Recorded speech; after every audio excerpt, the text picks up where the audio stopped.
Assalamualaikum warahmatullahi wabarakatuh. Waalaikumsalam warahmatullahi wabarakatuh. Baik guru, ini yang akan guru bahas, ini topiknya apa guru? Topiknya adalah makna berkah dalam kehidupan sehari-hari. Wah, ini topik yang menarik sekali nih guru. Baik, akan saya ikuti dengan seksama. Silakan guru. Silahkan diikuti yang akan saya terangkan ini supaya lebih memahami apa itu makna berkah. Bismillahirrahmanirrahim. Assalamualaikum warahmatullahi wabarakatuh. Allahumma salli ala Sayyidina Muhammad wa ala ali Sayyidina Muhammad. Secara bahasa, kata berkah berasal dari bahasa Arab, barokah, yang berarti tambahan, kelimpahan, dan kebaikan yang terus-menerus. Dalam konteks perjalanan hidup, berkah bukan sekadar banyaknya harta atau kesuksesan yang diraih, melainkan adanya nilai kebaikan yang bertambah dan memberikan manfaat serta ketenangan batin. Sesuatu yang berkah akan selalu menghadirkan kebahagiaan sejati dan mendekatkan diri kepada Sang Pencipta, sehingga hidup tidak hanya bermanfaat di dunia, tetapi juga berbuah kebahagiaan di akhirat. Al-Quran telah memberikan panduan yang jelas tentang bagaimana mendapatkan keberkahan dalam kehidupan. Salah satunya terdapat dalam firman-Nya di dalam surah Al-A'raf ayat 96, "Walau anna ahlal qura amanu wattaqau lafatahna 'alaihim barakaatin minas sama'i wal ard," yang artinya, dan sekiranya penduduk negeri beriman dan bertakwa, pasti kami akan melimpahkan kepada mereka berkah dari langit dan bumi. Ayat ini menegaskan bahwa keimanan dan ketakwaan adalah kunci utama pembuka pintu berkah dari Allah Subhanahu wa Ta'ala. Selain dari Al-Quran, banyak sekali hadis Nabi Muhammad SAW yang menjelaskan tentang keberkahan. Salah satunya diriwayatkan dari sahabat Anas bin Malik radhiyallahu anhu, bahwa Nabi Muhammad SAW pernah mendoakan keberkahan khusus, di mana beliau bersabda, "Allahumma barik li ummati fi buqa'oriha," yang artinya, "Ya Allah, berkahilah umatku pada waktu pagi mereka." Hadis ini menunjukkan betapa waktu pagi memiliki keistimewaan dan potensi keberkahan yang besar untuk meraih segala kebaikan dalam hidup. Berkah juga dapat diraih melalui kejujuran dan transparansi dalam setiap transaksi atau interaksi sosial kita sehari-hari. Hal ini dijelaskan oleh Nabi Muhammad SAW dalam hadits yang diriwayatkan dari sahabat Hakim bin Hizam radhiyallahu anhu, di mana beliau bersabda, "Penjual dan pembeli boleh memilih selama mereka belum berpisah. Jika keduanya jujur dan menjelaskan aib barang, maka transaksi mereka akan diberkahi. Namun jika mereka berbohong dan menyembunyikan kebenaran, maka keberkahan transaksi mereka akan dihapuskan." Hadis ini mengajarkan kita bahwa kejujuran adalah landasan utama untuk menghadirkan keberkahan dalam setiap rezeki yang kita dapatkan. Salah satu bentuk keberkahan dalam kehidupan yang sering luput dari perhatian adalah keberkahan pada waktu dan usia. Allah Subhanahu wa Ta'ala dapat melipat gandakan nilai waktu dan usaha hambanya, sehingga dalam waktu yang singkat dapat menghasilkan kebaikan dan manfaat yang luar biasa. Dalam surah Ibrahim ayat 7, Allah Subhanahu wa Ta'ala berfirman, "Wa idh ta'adzana rabbukum la in syakartum la azidannakum, wa la in kafartum inna adzabi lasyadid," yang artinya, "Dan ingatlah tatkala Tuhanmu memaklumkan, sesungguhnya jika kamu bersyukur, pasti kami akan menambah nikmat kepadamu. Dan jika kamu mengingkari nikmatku, maka sesungguhnya azabku sangat pedih." Rasa syukur adalah pembuka pintu keberkahan terbesar dalam kehidupan sehari-hari, karena dengan bersyukur, Allah akan menambah kenikmatan dan keberkahan pada apa yang kita miliki. Nabi Muhammad SAW bersabda, "Innallaha thayyibun la yaqbalu illa thayyiban," yang artinya, sesungguhnya Allah itu baik dan tidak menerima kecuali yang baik. Dari hadis ini, kita memahami bahwa keberkahan hanya akan melekat pada hal-hal yang baik dan halal. Harta atau rezeki yang didapatkan dengan cara yang tidak benar, meskipun melimpah, tidak akan mendatangkan ketenangan dan justru bisa menjadi sumber masalah dalam kehidupan. Oleh karena itu, menjaga kehalalan rezeki adalah langkah paling mendasar untuk memastikan setiap aspek hidup kita dipenuhi oleh keberkahan. Aspek keberkahan juga sangat penting dalam hal menuntut ilmu dan memanfaatkannya. Nabi Muhammad SAW bersabda dalam riwayat yang artinya, "Barang siapa yang menempuh suatu jalan untuk mencari ilmu, maka Allah akan memudahkan baginya jalan menuju surga."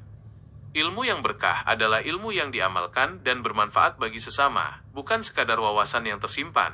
sehingga ilmu tersebut menjadi sebab kebaikan yang terus mengalir bagi pemiliknya dan masyarakat luas. An-nadhafatu minal iman. Artinya, kebersihan adalah sebagian dari iman.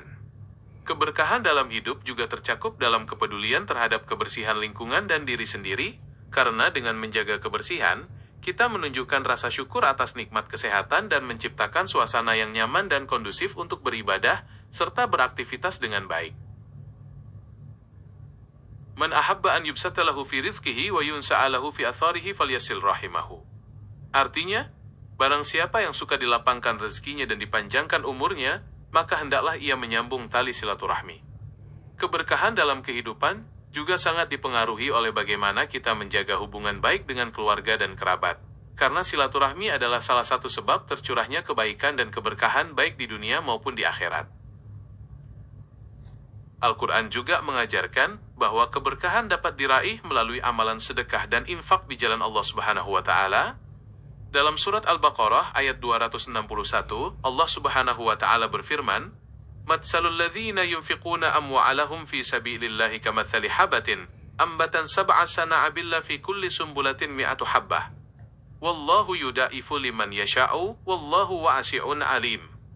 Yang artinya, perumpamaan nafkah yang dikeluarkan oleh orang-orang yang menafkahkan hartanya di jalan Allah adalah serupa dengan sebutir benih yang menumbuhkan 7 bulir, pada tiap-tiap bulir 100 biji.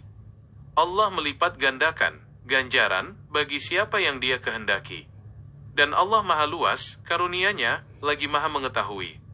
Ayat ini menunjukkan bahwa harta yang disedekahkan dengan ikhlas bukan berkurang, melainkan justru bertambah nilainya, dan mendatangkan keberkahan yang berlipat ganda dari sisi Allah Subhanahu wa Ta'ala.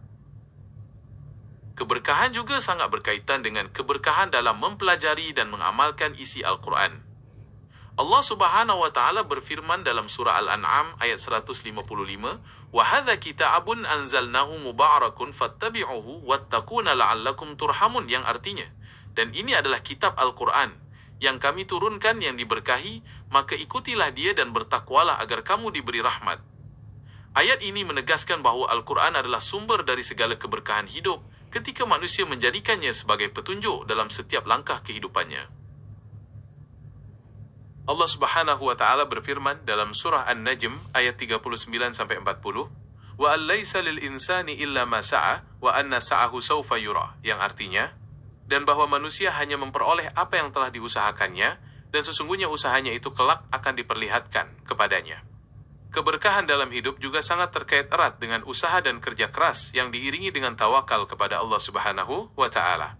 Setiap tetesan keringat dalam mencari rezeki yang halal dan thayyib akan dinilai sebagai ibadah yang mendatangkan keberkahan, karena pada hakikatnya Allah Subhanahu wa Ta'ala telah menjamin rezeki bagi setiap hambanya yang bersungguh-sungguh dalam ikhtiar. Berkah dalam kehidupan juga tercermin dari sikap qanaah, yaitu merasa cukup dan ridha terhadap apa yang telah Allah Subhanahu wa Ta'ala berikan.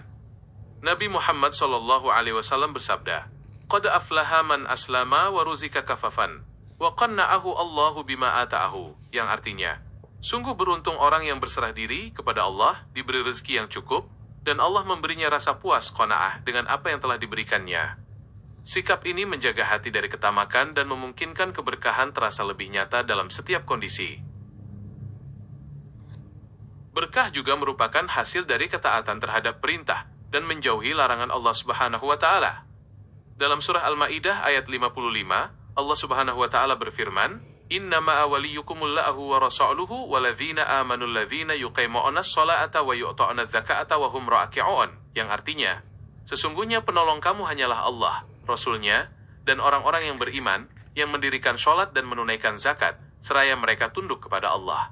Ketaatan yang konsisten dalam menjalankan kewajiban agama merupakan jalan utama untuk mengundang rahmat dan keberkahan ke dalam setiap aspek kehidupan kita, baik urusan pribadi, keluarga, maupun masyarakat. Berkah dalam kehidupan juga tercermin dalam kesabaran ketika menghadapi ujian dan rasa syukur ketika mendapat nikmat. Nabi Muhammad SAW bersabda, "Ajaban li amril mu'min, inna amrahu kullahu lahu khairun, wa laysa dhalika li ahadin illa lil mu'min. In ashabathu sarra'u syakara, faka'ana khairan lahu, wa in ashabathu darra'u syabara faka'ana khairan lahu." Yang artinya, Sungguh menakjubkan keadaan seorang mukmin, semua urusannya adalah baik, dan itu tidak dimiliki kecuali oleh seorang mukmin. Jika ia mendapatkan kesenangan ia bersyukur, maka itu adalah baik baginya, dan jika ia ditimpa kesulitan ia bersabar, maka itu adalah baik baginya. Keberkahan dalam hidup juga sangat berkaitan dengan sikap tawadhu, atau rendah hati, dan menjauhi kesombongan. Allah Subhanahu wa Ta'ala berfirman dalam surat Al-Isra ayat 37, "Wala tamshi fil ardi marahan, innaka lan takhriqal arda, wa lan tablughal jibala ta'lan," yang artinya, dan janganlah engkau berjalan di bumi dengan sombong, karena sesungguhnya engkau tidak akan dapat menembus bumi dan engkau tidak akan sampai setinggi gunung. Sikap rendah hati ini menjadi jalan turunnya keberkahan, karena Allah Subhanahu wa Ta'ala mencintai hambanya yang tidak merasa lebih tinggi dari orang lain, sehingga hidup selalu dipenuhi kedamaian dan rahmat-Nya. Sebagai penutup, keberkahan hidup juga tercermin dalam warisan kebaikan yang kita tinggalkan, terutama melalui pendidikan anak-anak yang soleh dan solehah. Nabi Muhammad SAW bersabda, "Idza mata al-insanu inqata'a amaluhu illa min thalathatin, shadaqatin jariyah inata aw ilmin yunfa'i bihi aw waladin salihin yad'u lahu." Yang artinya, apabila manusia itu meninggal dunia, maka putuslah amalnya kecuali 3 perkara: sedekah jariyah, ilmu yang bermanfaat, atau anak soleh yang mendoakannya. Pendidikan yang baik terhadap keluarga adalah investasi jangka panjang yang penuh berkah, tidak hanya di dunia namun juga berlanjut pahalanya hingga akhirat. Terima kasih guru atas ulasannya tentang berkah. Sangat dipahami maknanya yang uraiannya begitu mendalam tentang berkah. Terima kasih sebelumnya. Sebelum ditutup, guru, saya minta tolong dibacakan doa. Silakan guru, saya akan mengamininya. Mari kita panjatkan doa penutup yang menyentuh hati. Allahumma inna nas'aluka ilman nafi'an, wa rizqan thayyiban, wa amalan mutaqabbalan. Amin. Rabbana la tuzigh qulubana ba'da idh hadaitana wa hab lana min ladunka rahmatan. Amin. Innaka antal wahhab. Amin. Allahumma ighfirli wa liwalidayya warhamhuma kama rabbayani shaghiran. Amin. Rabbana atina fid dunya hasanah wa fil akhirati hasanah wa qina Amin. adzaban nar. Amin. Amin ya rabbal alamin. Wassalamualaikum warahmatullahi wabarakatuh. Waalaikumsalam warahmatullahi wabarakatuh.